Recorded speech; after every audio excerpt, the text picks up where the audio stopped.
Hello everyone, welcome back to the channel.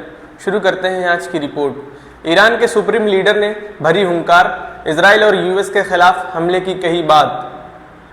1 अक्टूबर 2024 को Iran ने 200 से ज़्यादा मिसाइलें फायर करते हुए इजराइल पर एक बहुत बड़ा हमला किया था और इस पूरे हमले ने इजराइल को दहला कर रख दिया था। जिसके बाद 26 अक्टूबर 2024 को इजराइल ने जवाबी कार्रवाई में ईरान के सैन्य स्थलों को अपना निशाना बनाया और इस हमले में ईरान के कई सैनिक मारे गए थे। इजराइल के द्वारा किए गए इस हमले के बाद ईरान के राष्ट्रपति मसूद पेजेशाकियन ने बयान देते हुए कहा था कि इजराइल को उसकी की गई गलती का एहसास बहुत जल्द दिलाएंगे। ईरान पर इजराइल के इस हमले को एक हफ्ते से ज्यादा हो चुका है, लेकिन आज भी ईरान बदले की आग को भड़काए बैठा है। और कल ईरान के supreme leader Ayatollah Ali Khamenei ने एक बयान में यूएस और इजराइल को धमकी देते हुए कहा कि 26 अक्टूबर को ईरान पर हुए हमले का हम मुंहतोड़ जवाब देंगे।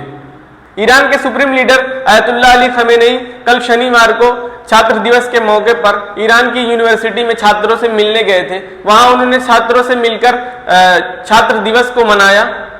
ईरान में यह दिन 4 नवंबर 1978 की घटना की याद दिलाता है, जब तेहरान की यूनिवर्सिटी में शाह शासन के खिलाफ प्रदर्शन कर रहे स्टूडेंट पर ईरान के सैनिकों ने गोली बरसाई थी, जिसमें ईरान के कई स्टूडेंट मारे गए थे और कुछ बहुत बुरी तरह से घायल हुए थे। इस हमले के बाद ईरान में काफी तनाव बढ़ गया था और शाह को ईरान छोड़कर भागना पड़ा था और इस तरह ईरान में पहलवी डायनेस्टी का पतन हुआ था, जिसके बाद वर्ष 1979 में इस्लामिक रिपब्लिक ऑफ ईरान की शुरुआत की गई थी। खैर, अब लौटते हैं अपनी टॉपिक पर।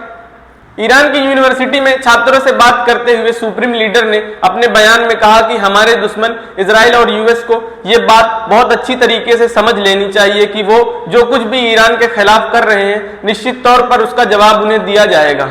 उन्होंने अपने इस पूरे बयान में किसी टाइम या डेट को नहीं बताया है, लेकिन ऐसा माना जा रहा है कि यूएस इलेक्शन से पहले मिडिल ईस्ट में एक बहुत बड़ी घटना घट सकती है। रिपोर्ट के मुताबिक उनके इस बयान के बाद यूएस ने सावधानी बरतते हुए अपनी most powerful defence system third पर अपने सैनिकों को तैनात कर दिया है और वहीं दूसरी तरफ इजराइल भी उनके इस बयान के बाद सतर्क हो गया है।